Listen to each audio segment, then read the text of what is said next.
인사드리겠습니다. 김남열입니다. 낯익은 얼굴이 있으시네요. 반갑습니다. 마이크 소리가 잘 들리나요? 네, 잘 들리셨습니다. 아, 그래요? 예, 예. 김사님 마이크로 들어가야 돼. 표면적 당하고 나오면 알겠지. 이상하게 마이크.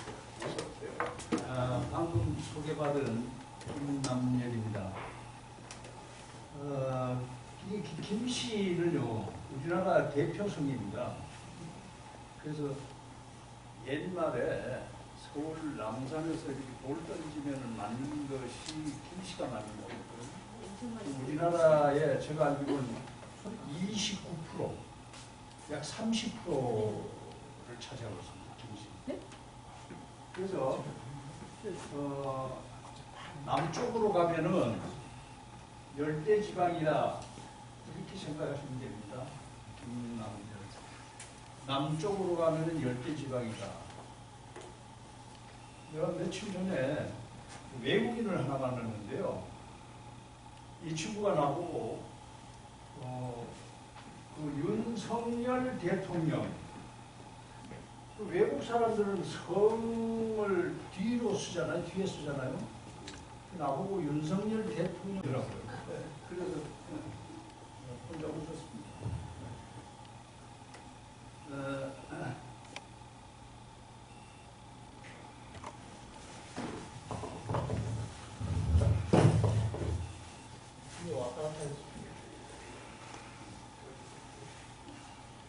제가 목사님께서 소개를 해주셨지만 자기 소개를 잠깐만 좀 드리면요.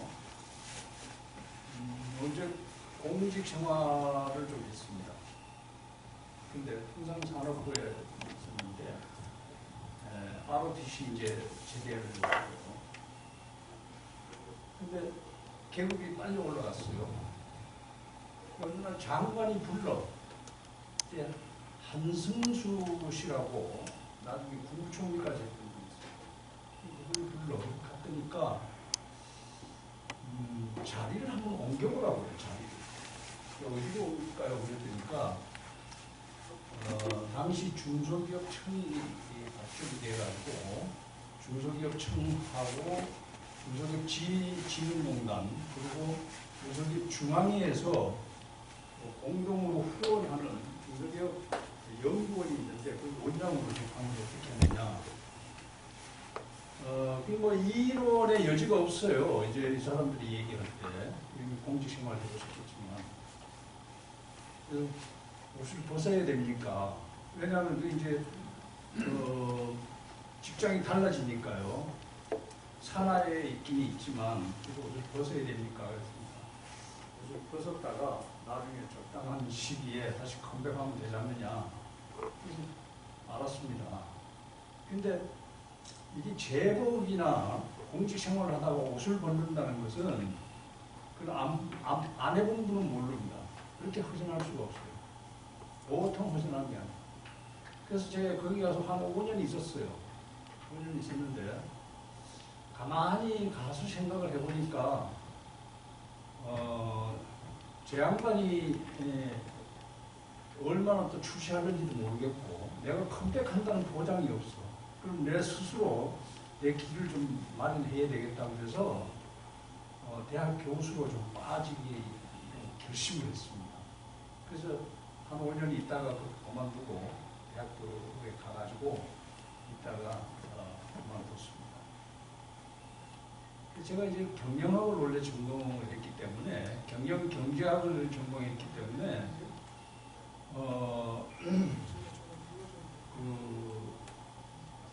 어차피 북한 경제를 좀 보게 돼 있어요. 그러니까 통일을 위해서 계속 부르는 거야. 북한 경제를 좀 공부했다고 통일을 위해서 계속 불러가지고 그래서 통일부의 그 통일교육위원이라고 있어요. 그 통일교육위원을 아주 오래 했습니다. 여러 번 수해에 걸쳐서 했어요. 그러다가 주로 이제 학교에 있을 때 학교를 그만두고 나와서 한 게 공무원 교육원에 가서 쭉 계속 강의를 했어요. 근데 공무원 교육원에 가면은 자칭 이름 말씀드려서 안 되겠습니다만은 조금 인기 강사로 활동을 좀 했습니다. 지금도 하고 있습니다.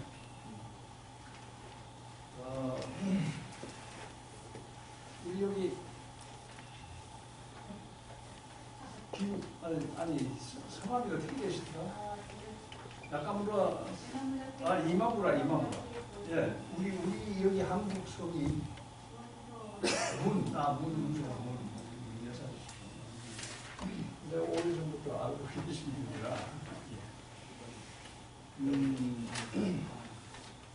얼마 전에 KDI라고 있습니다. 우리나라에 이제 한국경제개발원이라고 거기서 국민들 설문조사를 했어요. 설문조사를 했는데 그러니까 의식에 관한 설문조사를 했어요. 의식에 관한 설문조사를 했는데 대충 5가지 내지 6가지가 이제 순위별로 나와 있어요. 남녀노소 우리나라 국민들 전체 의식 조사를 해보니까 제일 관심이 많은 것이 뭐냐면 건강이에요. 그래서 제가 생각을 하기에 이 건강이라는 것이 지금 우리가 조금 정말 한마디로 얘기해서 먹고 살만 하니까 이제는 건강에 주력하는 시대가 왔구나. 두 번째는 뭐냐면은 경제. 우리 국민들의 대다수가 경제에 대한 관심이 많아. 그 다음에 세 번째는 뭐냐면은 핵에 대한 문제, 핵. 김정일이가 노상수화되고 하는 그 핵 있죠, 핵. 핵에 대한 관심이 있어요. 이게 우리 국민들이 이 관심사예요, 이게. 그 다음 네 번째는 뭐냐면은, 네 번째는 대한민국의 미래. 다섯 번째가 뭐냐면은, 내가 어떻게 될 것이냐, 나라가 어떻게 되고 내가 어떻게 될 것이냐. 자. 근데 여섯 번째가 뭐냐면은, 바로 역사 인식이에요, 역사. 우리나라 역사에 대한 인식. 중앙공무원교육원에서 어느 날 저한테 연락이 왔어요. 이거에 대해서 좀 한번 강의를 좀 해줄 수가 있느냐. 근데 제가 이게 학교를 그만두고 이렇게 강의를 하러 다니다가 보니까 보따리가 좀 커요, 많아요. 근데 이건 새로운 보따리야. 그런데 공무원 교육원에 가면은 그 1년짜리 특별히 교육받으러 나온 사람이 있어요. 각 부처에서 파견해가지고 1년 동안 그 교육원에 교육받는 그룹이 있어요. 고위 간부들입니다. 과장급 이상이에요. 그 사람들한테 강의를 좀 해줘야 되는데 KDI에서 이걸 했으니까 이거를 좀 나보고 강의를 좀 해줄 수가 있느냐. 그래서 일단 하기로 했는데 결론부터 말씀을 드리면은 이게 다 지금 한 2시간 내지 3시간짜리입니다. 항목 자체가 전부 다. 2시간 내지 3시간짜리야. 그런데 내가 무슨 말씀을 드리려고 그러냐면은 오늘 이 강의를 하기 위해서 여기 이사장님인 그 김찬호 이사장님하고 통화를 했어요. 그래서 어떤 강의를 요청하느냐 그랬더니까 앞으로 대한민국에 나아갈 방향에 대해서 좀 얘기해 줬으면 좋겠다. 바로 이게 네 번째. 근데 이게 사실은요, 제가 이 15시간을 강의했던 거거든요. 이 내용을.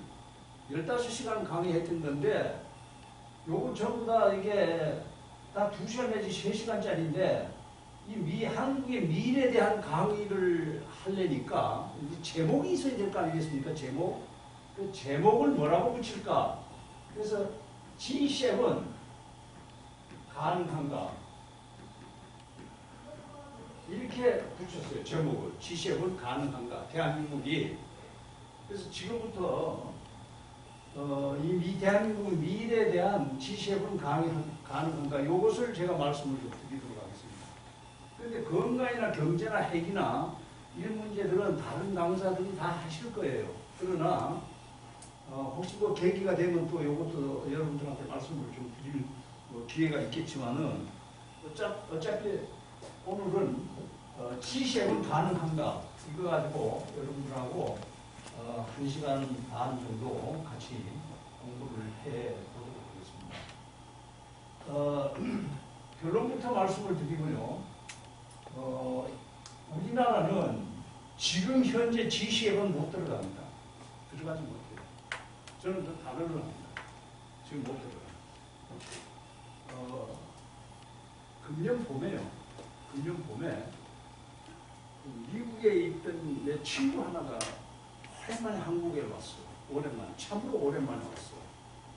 이 친구가 1980년도 초에 88 올림픽 전에 86 아시안 게임 전에 미국으로 갔으니까 얼추 한 40년 가까이 돼요. 근데 한국에 오지를 못했어요. 근데 그 사이에 한국에는 못 왔지만 미국에서 크게 좀 성공을 했어요. 그래서 한국에 왔어요. 이 친구 고향이 어디냐면 강원도 강릉이야.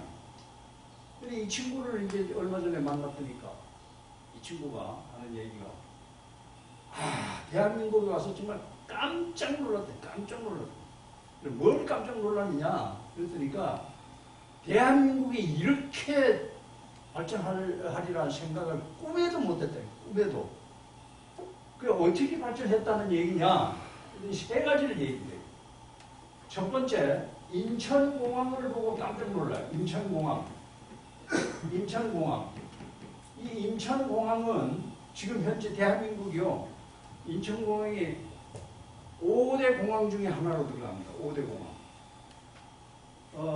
공항을 평가할 때는 대충 활주로, 그 다음에 승객이 얼마만큼 왔다 갔다 하느냐, 그 다음에 물론 수화물, 화물을 얼마나 신속하게 갖고 가게 할 수 있는 시스템이 되어 있나. 이게 이제 평가 기준이에요. 평가 기준이 그렇게 많은데, 대한민국 인천공항은 세계 5대 공항 중에 하나.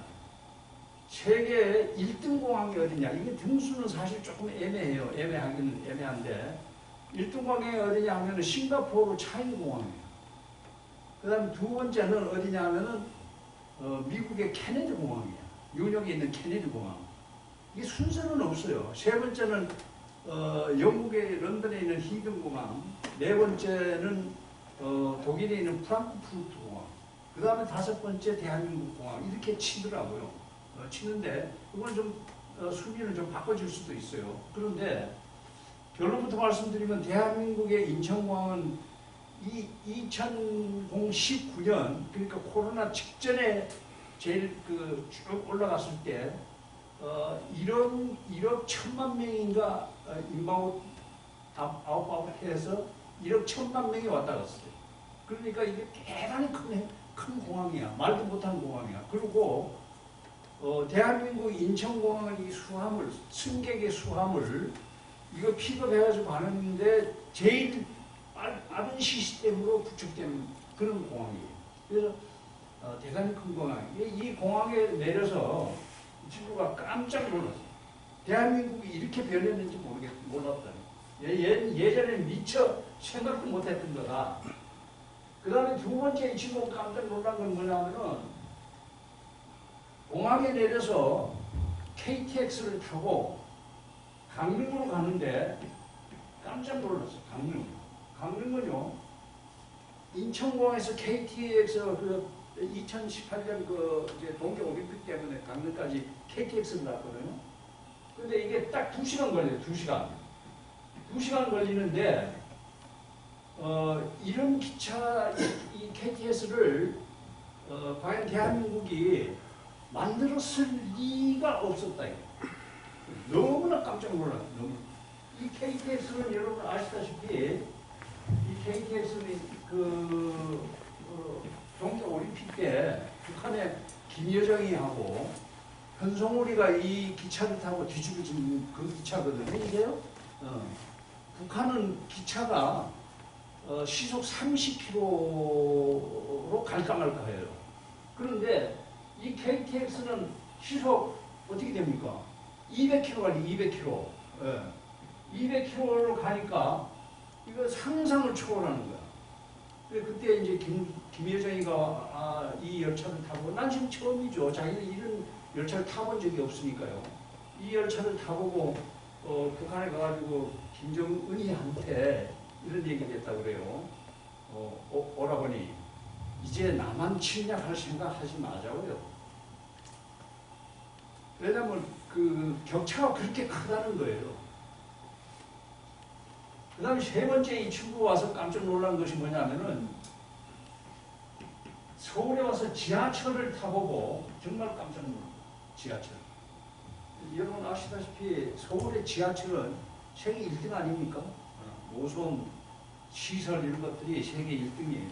그래서 이 친구가 정말 오랜만에 한국에 와서 대한민국에 이렇게 잘 사는 집이 몰랐다 하는 것을 말을 하면서 참 대단한 나라다 이렇게 얘기를 했어요. 제가 이 얘기를 드리는 거는요, 지금부터 말씀드린 내용을 조금 보충 설명하려고 드렸어요.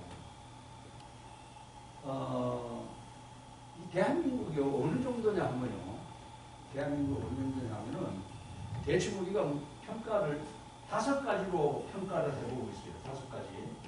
이 경제평가를 5가지로 해보고 있는데, 제일 첫 번째는 GDP라고 해요. GDP. 그로스 도메스틱 프로덕트라고 그래가지고 국가 총생산이라고 해요. 그러니까 우리 대한민국이 1년 동안 다 열심히 해서 물건을 만들어가지고 그 물건을 재화로 바꾼 거를 GDP라고 그러거든요. 작년에 우리가 GDP가 얼마냐면은, 작년에요. 1조 8천억이야.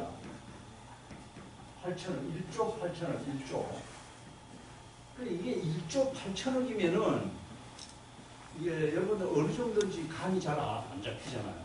이 1조 8천억은 이렇게 이해하시면 돼요. 금년 봄에 국회에서 대한민국 1년에 그 예산을 승인을 했는데, 1년 예산, 금년도 예산이 얼마냐면은 846조예요. 846조. 근데 이 GDP가 1조 8천억이라고 그러면은 이게 달러로 계산해서 한 거거든요. 1조 8천억 불 달러로 계산한 거니까 간단하게 1대1로 본다 하더라도 1800조예요. 1800조. 1대1로 본다 하더라도 달러하고. 그러니까 우리나라의 1년 예산이 846조인데, 640. 죄송합니다. 648조인데,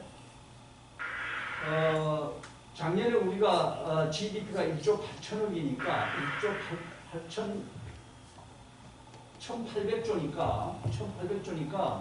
우리나라 예산의 한 3배 정도 우리가 생산을 했다. 이렇게 이해를 하시면 됩니다.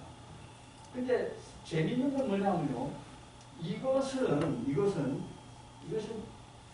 여러분들 그 아프리카를 가보시면은 아프리카 아시죠? 예.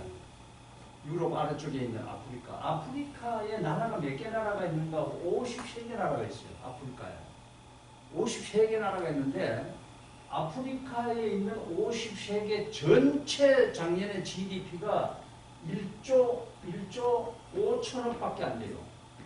1조 5천억. 그러니까 여러분 한번 생각해 보세요. 대한민국 혼자서 1조 8천억을 했으니까요, 아프리카 전체보다도 더 많이 했다. 이런 결론이 나옵니다. 이게 몇인가 하면은 세계 이게 10위예요. 10위. 세계 10위예요. 근데 세계 11위가 어디냐? 러시아예요. 11위가 러시아예요. 러시아. 그러니까 우리가 러시아보다도 GDP가 더 높아, 우리가, 대한민국이. 그러니까 대한민국은 참 대단한 나라라고 생각이 되죠. 문 여사님 어떻게 생각하세요? 참 대단한 나라죠? 네, 대단하죠. 네. 이 지표 하나를 더 설명을 제가 드리면요. 수출이 있습니다. 수출. 여러분들 뭐 수출 잘 아시죠? 수출은 우리가 작년에 얼마 했냐 하면은 6,500억 불 했어요. 6,500억. 500억 불. 네. 6,500억 불 했는데, 이 금액은 어느 정도 금액이냐 하면은, 여러분들 그 미국 아래 보면 남미라고 있습니다. 남미. 미국이 이렇게 있죠. 그 다음에 쩌쩌하게 멕시코가 있고, 그 다음에 이렇게 또 나라가 있어요. 이게 남미를, 남아메리카로죠. 남아메리카의 나라가 몇 개 나라가 있냐면 34개 나라가 있어요. 작년에 34개, 남아메리카 34개 나라의 전체 수출액이 6천억 불밖에 안 돼. 6천억. 그러니까 대한민국이요, 참 대단한 나라예요. 근데 이건 세계 몇인가 하면, 이 수출은요, 세계 7위에 7위. 세계 7위. 그래서 참 대단한 나라예요. 문 여사님 그렇게 생각이 되죠? 네. 네, 참 대단한 나라예요. 네. 우리 문 여사님, 여기, 대답도 잘하시고, 수업 태도가 좋으시고 그러니까, 큰 박수 한번 좀 주세요. 그 다음에 또 하나 이제 제가 말씀드릴 게 뭐냐면은, 바로, 외환 보유고 있어요. 외환 보유고. 외환 보유고는, 금년 1월 1일 기점으로 하면은 4,036억 불인가 그래요. 4,036억. 4천억. 이게 이제 무슨 얘기냐 하면요. 이건 지금 세계 외환 보유를 제일 많이 갖고 있는 나라가 어디냐면 중국입니다. 두 번째가 일본이고요. 이건 3위예요, 3위. 세 번째 3위. 대한민국이 외환 보유액을 세 번째로 많이 갖고 있는 나라. 이거 뭐 다 그걸 들으려고 한도 없어요. 그 다음에 네 번째, 국민 소득을 좀 볼 필요 있어요. 국민 1인당 소득을, 작년 연말 기준으로 해서 보면은 32,000불이에요. 32,000불. 약 32,000불입니다. 이 32,000불을 우리가 어떻게 평가해야 되냐 하면은, 결론부터 말하면 이 금액은, 32,000불이라고 하는 이 금액은, 세계 6위에 6위. 여섯 번째 6위. 그래서 보통 이렇게 얘기돼요. 인구가 5천만 명 이상 되는 나라로서, 국민소득 3만 불 이상 한 나라를 5030 나라라고 그래요.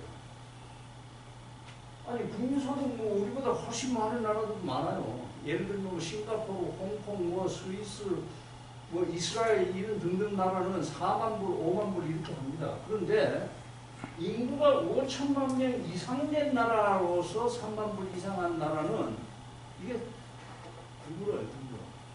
그래서 이게 6위예요, 6위. 그래서 대한민국은 세계 국민 소득으로 얘기하면은 5030. 이걸 5030이라고 하는데 5030의 여섯 번째 등극한 나라다. 이렇게 보시면 돼요.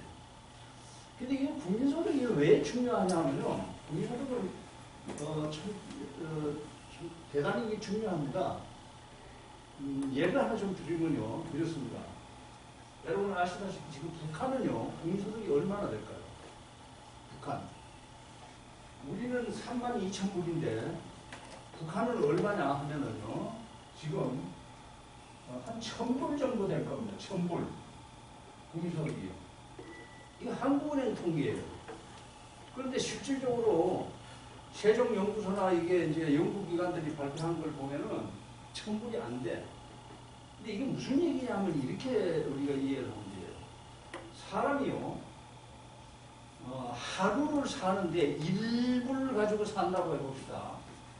1불 가지고 먹고 자고 입고 한다 하더라도 1년이면 얼마가 필요하냐면 365일이니까 365불이 필요한 거예요.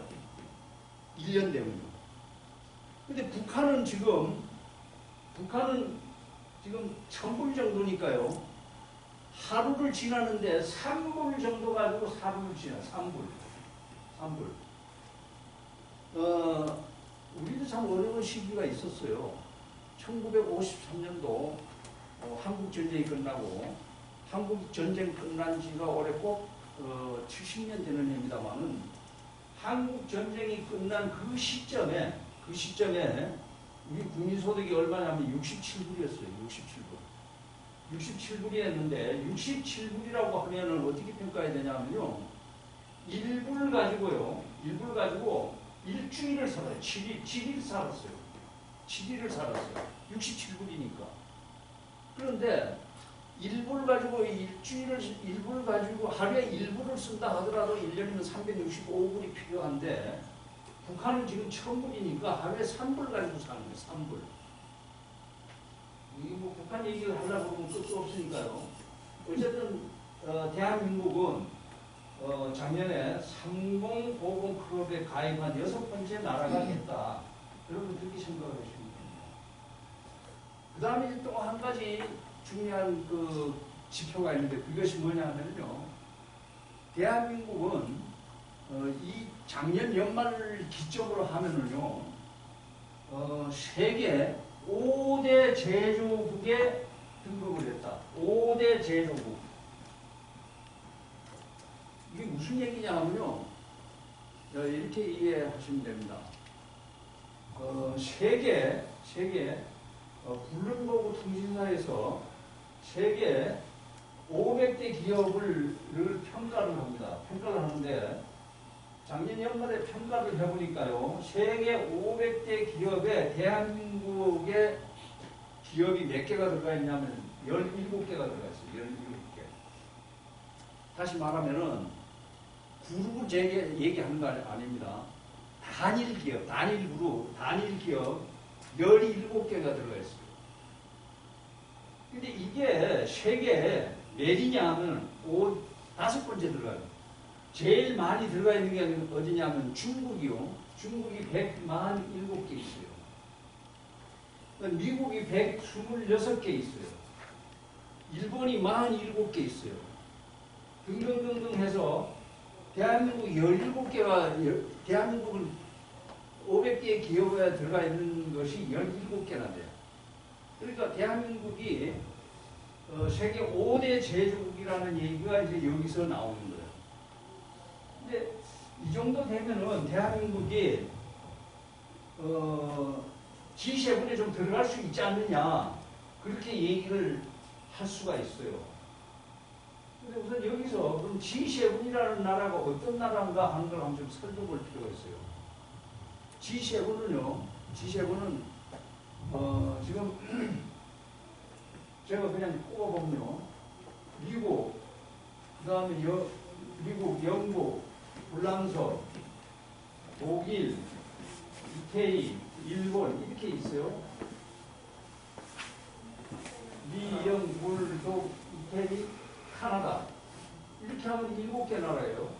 근데 이 7개 나라를 보니까요, 공통점이 있어. 어떤 공통점이 있느냐?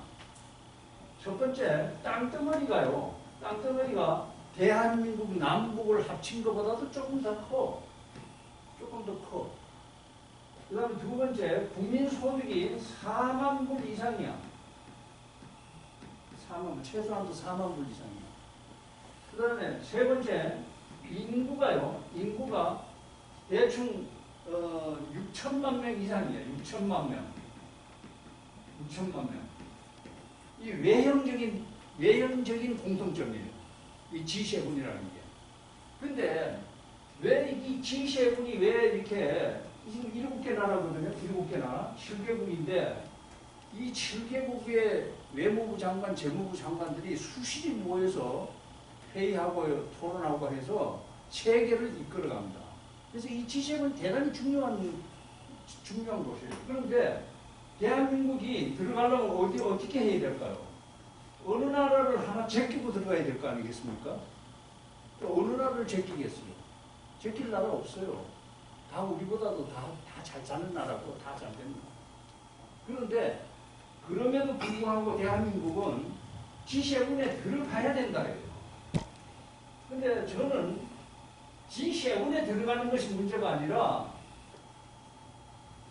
제가 요구하고 싶은 건 뭐냐면은 G7이 아니라 G2나 나는 안 되지만 G2나 G3까지는 들어갈 수 있지 않겠느냐 이렇게 보고 있어요. 왜? 이런 지표들로 보면은 그럴 가능성이 충분히 있어요. 이런 지표들로 보면은 그럴 가능성이 충분히 있는데 우리가 G7에 못 들어가는 또 이게 장애 요인도 있어요. 장애 요인. 근데 그 장애 요인을 몇 가지 좀 말씀을 좀 드리면서 여러분들 이해를 좀 돕도록 하겠습니다.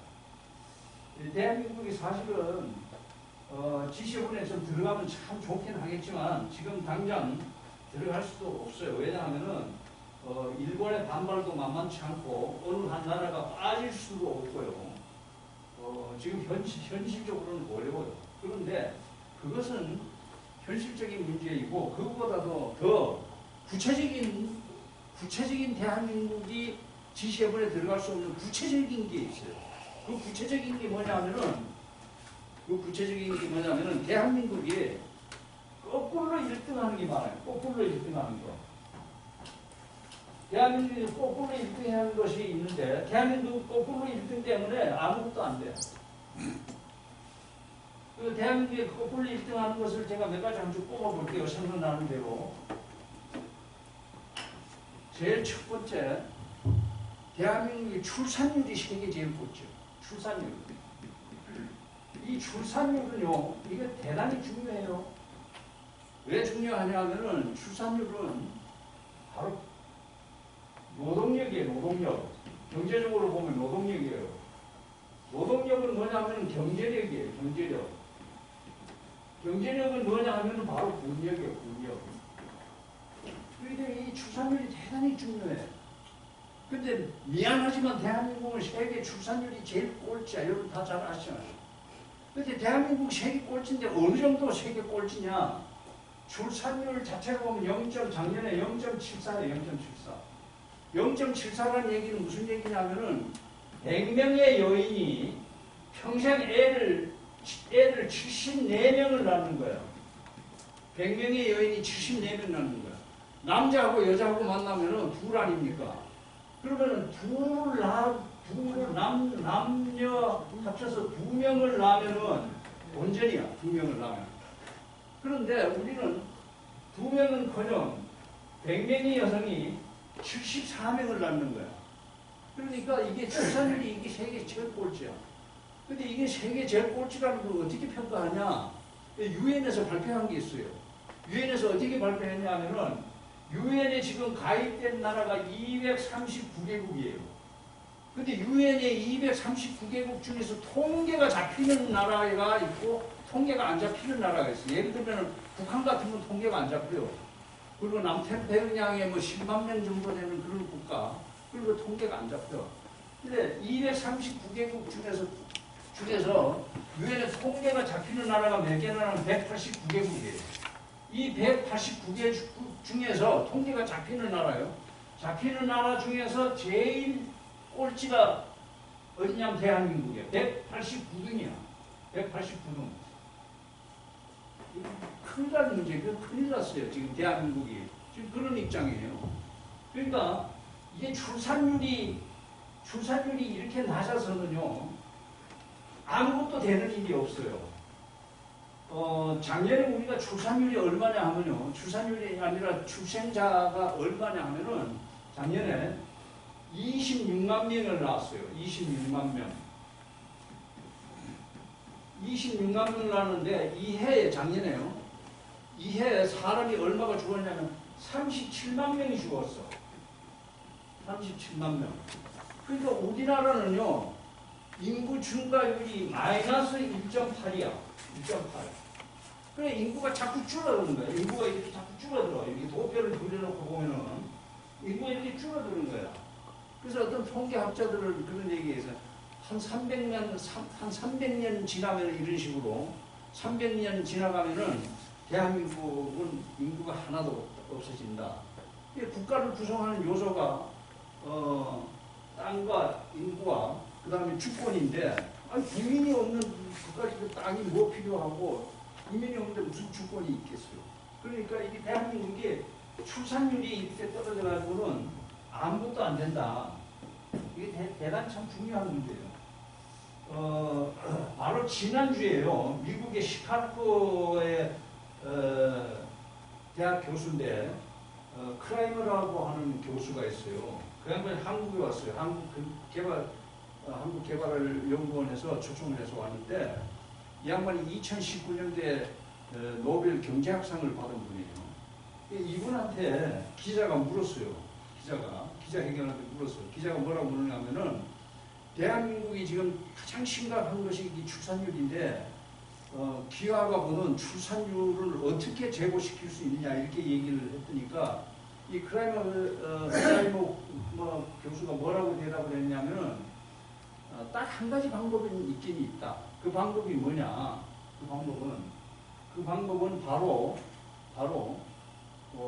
가사도우미를 저도 이 얘기 듣고 깜짝 놀랐어요. 가사도우미를 무제한 받아들여라. 무제한 받아들이라는 거예요.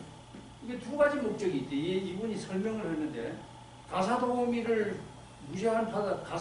받아들이면 어떤 효과가 있느냐 하면은 두 가지 효과가 있는데 첫 번째 효과는 뭐냐면은 임신이 가능한 여자들이 애를 낳을 수 있는 처가 마련이 된다. 왜냐하면 직장 나가도 애를 돌볼 수 있는 사람이 생기니까요. 근데 이제 이 사람들을 가사도우미를 아주 저렴하게 받아들이라는 거예요. 그 다음에 두 번째는 이 사람들이 한국에 오면은 이 사람들 스스로가 아기를 낳는다 이거예요. 그래서 이 가사도우미를 무제한 받아들이라. 이게 그것이 그 크라이머 교수가 충고한 거예요. 우리한테 대한민국에 충고한 거예요. 문 여사님 어떻게 생각하세요? 우리나라 그 출산율에 대해서 어떻게 생각하세요? 예.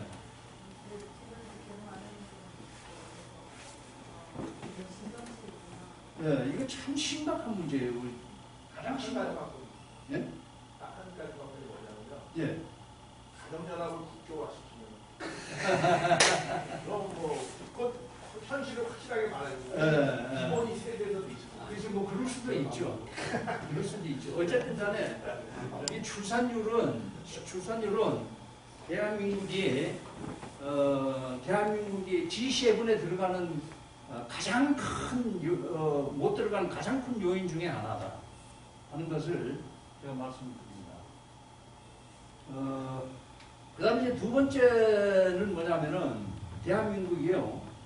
여러분들이 다 잘 아시는 거예요. 그런데 제가 한번 정리를 해보는 것인데 대한민국의 자살률이 세계 1위예요. 자살률. 대한민국은 자살을 어느 정도 하냐면 하루에 40명씩 자살을 해요. 이거는 선진국가에서는 이게 자살을 이렇게 할 수가 없어요. 이건 뭐냐면은 현재 생활에 불만이 있기 때문에 그렇거든요. 현재 생활에 불만. 물론 뭐 현재 생활에 불만도 있을 수 있고 또 일전에 보니까 이재명 씨와 관련된 뭐 사람들 5명이 또 자살했더라고요. 그런 사람도 역시 여기에 해당이 되겠죠. 어쨌든 자살 1위야. 자살 1위 가지고는 선진국에 못 들어가요. 그런데 또 하나의 뭐냐면은 자살만 문제가 되는 게 아니고 또 하나가 뭐냐면은 교통사고였어요. 교통사고도 이것도 우리가 대한민국 세계 1위예요. 교통사고는 하루에 한 명씩 죽어. 작년에 3,500명인가 죽었어요. 하루에 한 명씩 죽어. 근데 이게 갑자기 대한민국의 자동차 문화가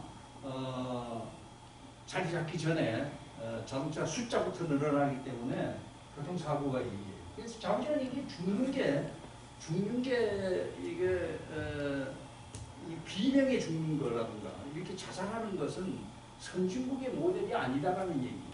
그러니까 이걸 줄여야 돼요. 그 우스갯소리인데요. 얼마 전에 또 삐게 나서 내가 말씀을 드리는데 그 영감 할머니 살다가 영감이 죽었어. 그걸 이제 보통 3일 동안 냉동고에 넣었다가 다시 이제 입관해서 처리하잖아요. 근데 냉동고에서 꺼내가지고 이제 입관하려고 이렇게 입관하려고 봤더니까 관을 열었더니까 이 영감이 죽지 않고 살았대. 죽지 않고 살아가지고 살아가지고 눈을 깜빡깜빡 하더라는 거야. 그래서 이제 할머니 깜짝 놀라가지고 내려다보고 있으니까 영감하는 얘기가 여보 나 죽지 않고 살아있으니까 빨리 좀 꺼내라고. 할머니 가만히 이렇게 보더니까 관을 팍 닫으면서 하는 얘기가 의사가 죽었다면 죽은 줄 알아. 어쨌든 이게 죽는다는 것이 별로 이렇게 좋은 건 아니거든요. 그래서 이게 이제 거꾸로 우리가 1등 이거를 하지 않고는 경제적으로는 아무리 앞서간다 하더라도 선진국 못 들어간다 하는 것을 제가 이제 강조드리는 겁니다. 그 다음 세 번째는 뭐냐면 이혼이에요. 이혼을 대한민국이 이것도 세계 거꾸로 1등이거든요. 이혼율이 제일 높은 나라에 대한민국이. 근데 이혼율이 어느 정도냐 하면요, 거의 50% 육박해요. 작년에 대한민국의 우리 그 법원에 등기가 되어 있는 거 보면은요, 24만 쌍이 결혼을 했어, 쌍이. 작년에 24만 쌍이 결혼을 했는데 작년에 이혼한 쌍이 몇 쌍인가 하면은 11만 쌍이야. 11만 쌍. 이 48%예요. 24만 쌍이 결혼하고 11만 쌍이 이혼을 했어요. 그러니까 이렇게 이혼을 많이 하는 나라가 선진국이 될 수 있을까요? 나는 그렇게 생각합니다. 이게 대한민국은 이런 것들을 해결하지 못하고는 선진국이 못 들어간다. 그렇게 보고 있어요. 그 다음에 또 하나 말씀을 드리면은 대한민국이요, 사교육비가 제일 많이 들어가는 나라예요. 사교육비는 어느 정도 들어가냐 하면 대한민국이요, 국가 예산의 5% 정도 들어가요. 5%. 아까 제가 우리나라 국가 예산이 648조라고 그랬잖아요. 이거의 5%면 약 한 30조예요. 30조. 30조가 5%면 30조 더 되죠. 약 30조가 그냥 이게 사교육비로 나가요. 근데 사교육비가요, 생각하기에 따라서 좀 다르긴 해요. 다르긴 한데 어떻게 다르냐면은, 효과가 있다고 얘기하는 사람들이 있어요. 왜냐하면 공부 못하는 애들 학원에 가서 보습해서 공부 잘하는 거니까. 그런데 문제는 뭐냐면 이 사교육비가요, 너무 이게 남발되고 있다는 거예요. 저 같은 경우도 그래요. 제 손녀가 지금 초등학교 3학년 다니는데, 얘 엄마가 이제 직장 다니잖아요. 아버지는 물론 직장 나고. 그러니까 얘를 지금 학원에 다니는데, 얘가 학원에 다니는데, 내가 노는 날은 가끔 내가 학원에 데려다 줘요. 근데 학원을 어떻게 다니냐 하면요, 몇 과목을 다니냐 하면은, 우선 영어 다녀요. 수학 다니죠. 그 다음에 피아노는 피아노는 매일 하는구나. 그 다음에 체력이 약하다고 수영을 또 해요. 또 체력이, 저 엄마가 봐서 체력이 한다고 무슨 대회가 있대요. 그래서 줄넘기 있잖아요. 이걸 일주일에 또 2번을 해. 일주일에 2번. 그러니까 애가 학교 갔다 와서 정신이 없어. 정신이 없이 그냥 계속 그냥 학원만 쫓아다니는 거야. 그래서 우리 저 딸내미 보고 그래서, 야, 그럼 그렇게 해도 괜찮겠냐 그랬더니까 딸내미가 하는 얘기가 뭐냐면은, 다른 사람이 하는데 안 할 수가 있느냐 이거야. 불안해서. 다른 사람이 하니까 나도 할 수밖에 없다 이거. 그래서 이게 사교육비가 이게 대한민국만이 갖고 있는 거야. 그래서 외국에 이렇게 나가 보면요, 대한민국 사람들 많이 모여 사는 곳은 제일 먼저 서는 게 학원이 먼저 선다고 합니다. 근데 여기 대치동에 가면은 이게 쪽집게 학원 있잖아요. 쪽집게 학원, 그거 어느 정도 하시는지 알아요? 나 일부러 강의하려고 좀 알아봤어요. 3천만 원까지 해요, 3천만 원까지. 대입시 저 쪽집게 강의하는데요. 뭡니까, 수능시험 3개월 두고 애를 집중적으로 교육시켜서 쪽집게 하는데요. 한 달에 3천만 원, 3천만 원. 그렇게 하면은 SKY 대학은 기본으로 간다는 거예요. 기본으로. 그 가게끔 돼 있대요. 그게. 그래서 난 좀 깜짝 놀랐어요. 깜짝 놀랐는데 어차피 사교육비. 그 다음에 또 대한민국이 세계에서 거꾸로 1등 하는 게 또 뭐냐면은 바로 부채입니다. 부채. 이 부채는 뭐냐면요. 부채는 그냥 내가 그 말씀을 드리면은요. 우선 가계부채가 작년 연말로 해서 얼마냐 하면 2,400조예요. 2,400조. 그 다음에 이제 국가부채가 있어요. 국가부채가. 그게 1,200조예요. 1,200조. 국가부채. 공기업 부채가 있어요. 공기업 부채가 이것도 1,600조인가 뭐 이렇게 돼 있어요. 이게 다 따져보니까 대한민국 이렇게 공식적으로 부채가 얼마나 5,200억인가 그렇게 돼요. 5,200억. 그리고 이게 무슨 얘기입니까? 대한민국 국민 1인당 1억씩 빚을 지고 있네요. 1억. 애가 태어나면은 1억의 빚을 지고 태어난다. 이 1억의 빚을 지고 태어나는 이 나라 지시업은 될 수 있겠습니까? 전 지시업은 될 수 없다고. 어렵다고. 제가 아까 잠깐 이혼 얘기를 말씀드렸는데, 이혼율이 대한민국이 세계 제일 1등인데, 이게 원래 이 항원 이혼이라고 그래가지고, 일본에서부터 시작을 했다고 해요. 일본에서부터 시작을 했는데, 엉뚱하게 우리가 그걸 이제 전파를 해가지고, 우리가 너도 나도 이혼하는 거예요. 나이 들어서. 제가 어떤 말씀 드리려고 하냐면은, 언제 제가 한번 신문을 한번 보니까요. 나훈아가 김지미하고 살다가 헤어졌더라고요. 나훈아가. 근데 그 사람들은 정식으로 혼인신고를 하고, 정식으로 또 혼인신고를 이혼하고 그렇게 했더라고요. 근데 나훈아가, 김지미한테 이혼하면서, 이자료라고 하기보다도 돈을 얼마 줬냐 하면은 수원인가 안양인가 살던 집을 직접 집을 다 줬대요. 집을 다 주고 나훈아가. 그리고 또 뭘 줬느냐 하면은 그 돈을 그때 당시 7억인가 그 토픽에 나와 있으니까 기록을 해놓은 게 있는데 7억인가 그렇게 주고 돈도 많이 주고 그랬구만요. 그래서 이제 기자가 물었어요.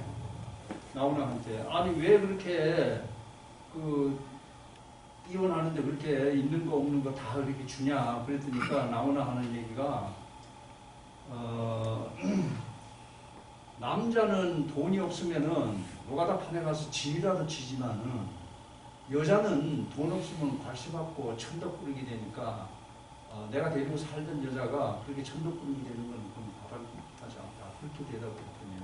그래서 내가 그때 그 나훈아를 다시 봤어요. 다시 봤는데 그렇게 우리나라가 이렇게 거꾸로 1등하는 것만 쫙 이렇게 나열이 되어 있으니까 참 안타깝다. 이제 그런 생각을 해보고 있습니다. 그럼 이제 어떻게 해야 될 것인가, 대한민국이. 대한민국이 앞으로 어떻게 해야 될 것인가 하는 것을 저는 목표를 딱 하나만 제시해보고 싶어요. 왜냐하면은 과학기술 국가가 되어보자. 과학기술 국가. 이 과학기술 국가가 되려면은 어떻게 해야 될까요? 과학기술 국가. 또 왜 과학기술 국가가 되어야 될까? 이게 이제 중요하죠. 과학기술 국가가 되려고 그러면은, 최소한도 한 세 가지 정도는 우리가 해야 돼요. 세 가지 정도. 근데 첫 번째는 이제 기술 강국이 기술 강국이 돼야 되는데 기술 강국. 이 기술 강국이 되기 위해서 4차 산업에 주력을 해야 돼요. 4차 산업에. 이 4차 산업이라고 하는 건 여러분 아시다시피 이게 다보스 포럼에서부터 나온 얘기인데 4차 산업의 핵심 골자가 5가지가 있어요. 그 5가지가 뭐냐면은 첫 번째가 AI. 이 인공지능이거든요. 인공지능. 앞으로 이제 인공지능 시대가 된다 이런 얘기죠. 이 인공지능 때문에 여러분 아시다시피 그 우리나라 이세돌이가 바둑을 두는데 인공지능하고 그래가지고 4대 1로 졌어요. 한 번 겨우 이겼어. 근데 사실 인공지능으로 지능하고 싸워서 이길 수 있느냐? 없어. 인공지능으로 지능에 우리가 이길 수가 없어. 그 중국의 그 바둑 1인자 커제라고 있어요. 그 친구가 인공지능하고 바둑을 떴는데 20판을 떴는데 20판 다 졌어. 그러니까 이 앞으로 시대는 인공지능 시대야. 두 번째는 뭐냐면은 로봇. 이 로봇은 지금 세계에서 제일 앞서가는 나라가 어디냐면 일본입니다. 일본. 이게 로봇이 왜 중요하냐 하면은 앞으로는 일상생활의 모든 것이 로봇이 다 해요. 지금은 이제 청소 겨우 하는 걸로 이렇게 돼 있고, 이렇게 보면은 뭐 탁구 같은 거 이렇게 겨우 치고 그렇지만은 앞으로는 로봇이 이 지구를 지배한다.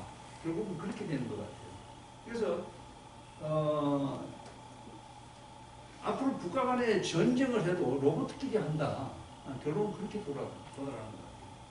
그 다음에 세 번째는 뭐냐면 3D라고 해서 3D라는 게 프린트 얘기하는 건데요. 여러분들이 옛날에 아주 옛날에 글씨를 이렇게 쓰면은 자기 혼자밖에 못 봤잖아요. 그런데 팔만대장경이 나오면서 이렇게 복사를 해서 여러 장 나눠서 볼 수 있었잖아요.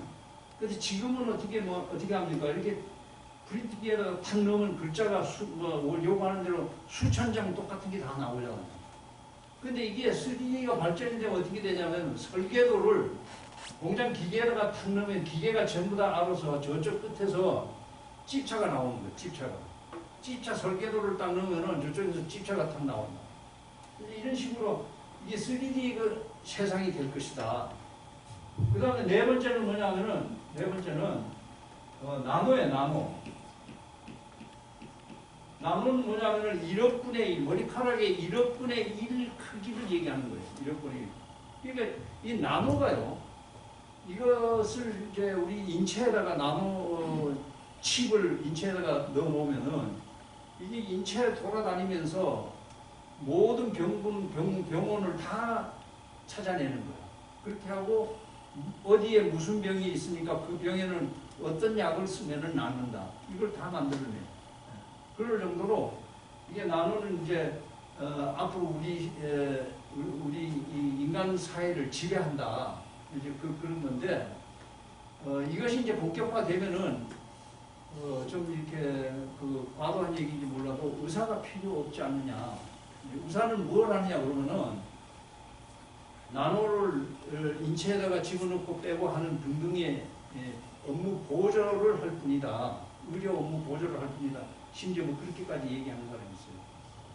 그 다음에 또 하나는 뭐냐면은 IoT라고 그래가지고 이게 사물 인터넷이라고 해서 사람이 밖에서 모든 것을 다 뭐 시계 같은 거 하나 이렇게 뭐 조그마한 뭐 기구를 하나 가지고 집에 무슨 말하자면 뭐 밥을 한다든가 전기 스위치를 뭐 한다든가 냉장고를 열었다 닫는다든가 뭐 세탁을 한다든가 이걸 다 한다.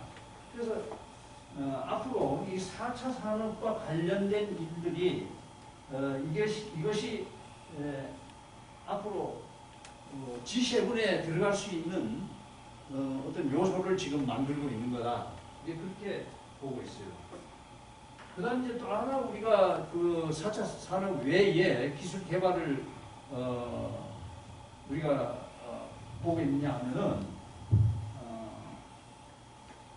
바로 이 항공우주 시대가 돼가지고 항공우주의 선두국가가 돼야 된다.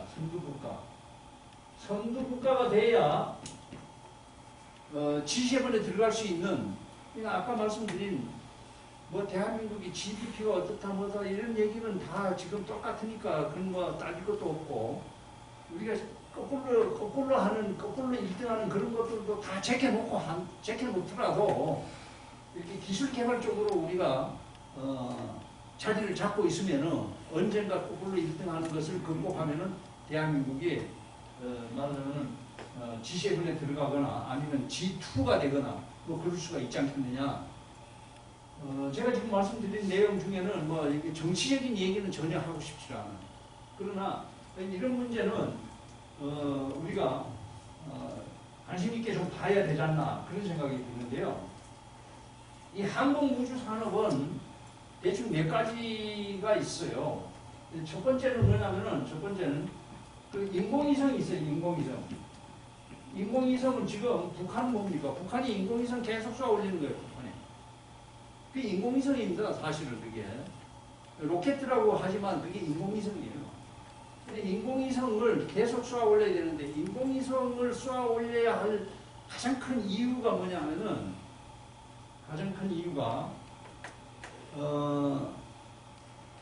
이 인공위성으로 인해서 국력이 신장이 된다는 얘기예요. 국력이 신장. 여러분들 자동차가 굴러가는 데는 2만 개의 부품이 있으면 굴러가요. 자동차가. 비행기는 40만 개 있으면은 하늘로 올라갑니다. 비행기는. 근데 인공위성이 하늘로 올라가려면은 부품이 얼마 있어야 되냐면 200만 개가 있어요. 200만 개. 200만 개가 있어야 인공위성이 하늘로 올라간다. 이제 그렇게 보면은 인공위성을 대한민국이 1년에 10개만 쏘아 올리더라도 중소기업들은 작은 케이스로 다 부자가 된다.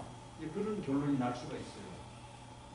근데 김대중 그 대통령 시절에 우리나라 그 고흥반도에 나로도에 인공위성 발사대를 만들어 놓고 그만뒀어요. 김대중 대통령이 제가 칭찬하는 유일한 하나가 있다면은, 업적 중에 하나가 있다면은 바로 그 나로도에 인공위성 발사센터를 지어놓고 그만뒀거든요. 그래서 이 인공위성은 앞으로 세계 그 선두국가로 들어가는데 가장 큰 요소다. 저는 그렇게 보고 있습니다. 그 다음에 세 번째는 뭐냐면은, 생명공학이에요. 생명공학. 이 생명공학은 보통 한 세 가지로 나눠보는데, 제일 첫 번째가 뭐냐면은 줄기세포. 저는 이거 과학자가 아니라서 이거에 대해서 자세하게 설명을 못 해주는데, 대충 이제 어림잡아서 이렇게 너무 이게 그 먼저 나오는 것을 보면은, 이 줄기세포는 인간의 수명을 끝없이 만들 수 있다고 합니다. 왜냐하면은 DNA를 조정하면은 예를 들어서 암이 있는 것도 조정해서 암을 치료하고 또 조정하고, 그렇게 해서 인간의 수명이 120 내지 150 사는 것은 아프지 않고 이렇게 사는 것은 시간 문제다. 그렇게 얘기를 하고 있어요. 이 이제 줄기세포 관계는 제가 이렇게 조사를 해보니까요. 과학자가 아니지만 조사를 해보니까 과거에 그 서울대학교 황우석 그 박사가 동물 실험에서는 이 줄기세포 확인이 완성이 됐더라고요. 그렇게 해가지고 그 둘리라고 하는 그 이제 양을 복제 양을 만들어냈는데, 황우석 박사가 이걸 완성하지 못하고 나중에 이제 좀 불미스럽게 됐는데, 그 이유가 뭐냐면은 황우석 박사는 그 동물 실험에서는 이것을 완성을 했어요. 동물 실험에서는 줄기세포를 완성을 했는데, 인간에게 적용하는 문제는 이 사람은 그 의사가 아니기 때문에 인체와 적용된 거는 더 못해요. 그래서 거기서 스톱이 돼 있더라고요. 그런데 이 줄기세포 관계는 영국이 지금 세계적으로 제일 앞서가지 않나 그렇게 보고 있습니다. 그 다음에 두 번째는 뭐냐면은 줄기세포 다음에 우리가 관심 갖고 있는 건 제약입니다. 제약. 이 제약은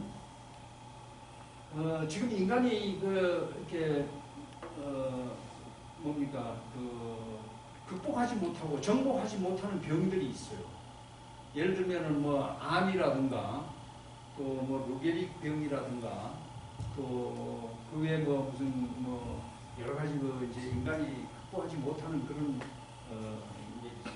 예, 그런 것들을 어떤 국가가 선두 국가로 저를 만들어내느냐 이게 이제 대단히 중요한 항목 중에 하나더라고요. 근데 그거를 이제 이렇게 비유를 했어요. 지난번 그 2020년부터 나타난 그 코로나 있지 않습니까?